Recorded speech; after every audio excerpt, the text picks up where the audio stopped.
Hello mga kabibig! Welcome back sa ating bagong YouTube channel. Ito ang pinakamaingay na YouTuber sa balat ng YouTube. Ako si Kabibig, maglebak-lebak na to with evidence na po. Heto na mga kabibig ha.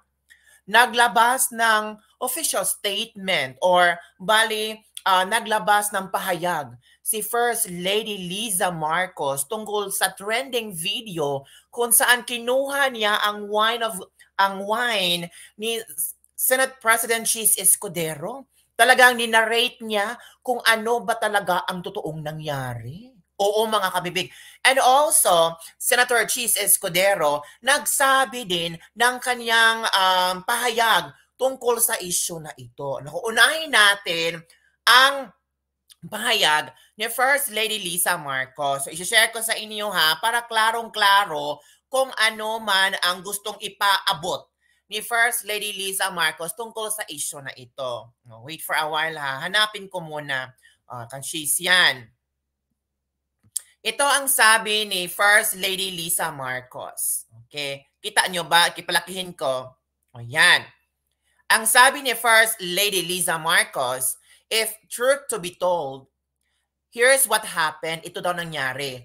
At 10 a.m. yesterday, after greeting 82 ambassadors and other international organization representatives for over an hour, President Bong and I entered the ceremonial hall and we were ushered to where Senate President Cheese and Speaker Martin Romualdez were standing. O totoo naman, di ba? Nakita naman sa video na naglalakad si Pangulong Bongbong Marcos at FL Liza Marcos towards the area where Senate President Cheese Escudero and Speaker Martin Romualdez nung nakatayo sila. When Cheese saw me, he said, "Wow, believe din ako sa'yo. May energy ka pa after standing and smiling for an hour. I'm sure you could use a drink." Yun pala ang nangyari mga kabibig. So unang nag-approach si Cheese Escudero at believe na believe kay FL Liza Marcos na for an hour nakatayo pa rin ito at kailangan niyang uminom. Tumawa si FL Liza. Sabi niya, "You bet." And so I mischievously got his glass of champagne, took a sip, and told him, "Ew, hindi naman malamig ang champagne mo." Oy, ang arte. After that, I gave his champagne glass back to him. And then, we both have a good laugh over that. At tumawa daw sila after na kinuha niya ang champagne ni Cheese Escudero. I think the entire exchange took all for 10 seconds lang daw.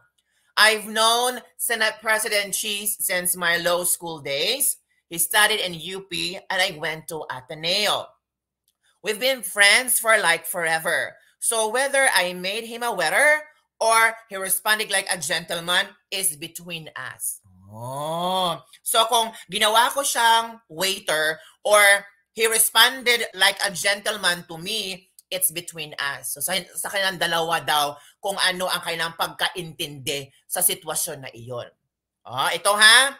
So sabi ni Cheese Escudero kay FL Liza Marcos, "Wow, believe din ako sa'yo, FL. May energy ka pa standing and smiling for an hour. I'm sure you could use a drink." May dala naman champagne. Tapos, sabi naman ni FL, "You bet." Ang arte. Ew, hindi naman malamig ang champagne mo. Pero kinuha niya. After that, I gave his champagne glass back to him and then we both have good laugh over that. Yan ha. Yan ang statement ni First Lady Liza Marcos on the viral wine glass video. Ito naman ang statement ni Cheese Escudero. So hanapin ko ha kung nasaan yung statement ni Mr. Cheese Escudero. Wait for a while. Sige, mag-share ako sa inyo para makita natin din kung ano ang statement ni Cheese Escudero or Senate President Cheese Escudero. Hanapin ko muna. Okay? Well, kung ito naman ang sinasabi ni FL Liza Marcos, well, sila namang dalawa ni Cheese Escudero. So, ito ang sabi ni Cheese Escudero ha. Maaring sabihin ng iba na makaluma o parang under, pero sa akin hindi kailanman magiging makaluma o di uso. Ano man ang itawag ng iba, ang pagiging maginoo at magkipagkapwa-tao. So yun ang ibinahagi ni Cheese Escudero. So Cheese Escudero never mentioned about what happened, but on the other way around, explaining his side to being a gentleman at maginoo. Ha? Yan ang statement ni Senate President Cheese Escudero. Maybe in this area, nagsabi na si FL Lisa na, ew, hindi malamig ang champagne mo. So yun mga kabibig. Yun pala ang totoong nangyari. Naniwala kayo. Bahala na kayo ha, pero yun ang sabi ni FL Lisa na nag-offer ng drink si Cheese Escudero kasi nakita ni Cheese Escudero na talagang for an hour nakatayo si F. Elisa at meron talagang energy. So, pwede niyang inumin ang kanyang champagne na hawak-hawak ni Cheese. Pero sabi naman ni Lisa, you bet. Tapos pag inom niya, ew, hindi na malamig ang champagne. O, yun. Yun mga kabibig ha. Ito naman ang mga sabi ng ating mga netizen. Bakit kaya hindi nabanggit o nasabi ni Cheese yung nangyari? As stated sa statement nung tinanong siya ng reporters. Dahil in some SMM, he just said na he just being gentleman at isa lang pakikipagkapwa ang ginawa niya. Maybe the statement is for damage control? O yan ang sabi ng isang netizen. Damage control ba ito? Or isa lang itong nobela na pilit nilang gustong tawag dito, ipaabot sa maraming netizen na ito ang totoong nangyari. Wow, galing ng palusot mo ah. Ano kami, gago? I bet the FL can take some good manners and ethical behavior lessons too. Sabi na isang netizen. Kahit nag-offer si Cheese Escudero, I think it's not proper na kunin mo yung glass of wine ni Cheese Escudero kasi nasa function kayong dalawa. Ito pa. Tama ka dyan. Tama daw ang ginawa ni Lisa Marcos na mag-explain sa kanyang side para hindi na, tawag dito, dumami pa ang mga bashers nila. Galing ni FL kaya magsalita na hindi bumubukas ang bibig. Oh, wow. Parang ano ba? Fun to mine? Ano ba naman? Parang mga, ewan ko sa inyo, or? Naka, yun, oh. And you think this is believable? Why would they serve cold wine there? Ay, tama din. Bakit malamig? Bakit hindi malamig na wine ang isa-serve nyo? Or you think it's only cheese wine that is cold? Yeah, right? Oo nga, no, may punto din sa netizen. Bakit magsiserve ang Malacanang ng hindi malamig na wine? Diba? Or why would they serve cold wine? Tama din. Kasi, diba? Telepathic communication ba sila? She was never been seen talking to Cheese. Wala daw, hindi daw nakita ng mga netizen na nag-uusap sila ni Cheese. O sige, hanapin natin ang video ha. Kung talagang nag-usap sila ni Cheese para malaman din natin, para malaman natin ba kung talagang merong pag-uusap, merong tawanan sila ni Cheese Escudero. Sige, hanapin ko ha. Tapos panoorin ulit natin ang video. Kung meron man talagang nangyaring usapan, tawanan, for 10 seconds, sabi ni F. Elisa Marcos, ang mga pangyayari is within 10 seconds. So, ito na ha. Panoorin natin. Wait, ito. Pumasok sila, totoo naman. Yung sinabi niya, pinuntahan niya kung saan nagkamayan. Tapos, kinuha. Saang area na yon na sinabi ang you bet? Bigla naman siyang tumalikod. Kinuha ang isang wine glass. Saang parte na sinabi niyang, ay malamig yung wine ng champagne mo? 'Di ba? Saang parte? Let's wait ha. Let's wait. Tingnan natin. Okay? Wala naman. Meron ba?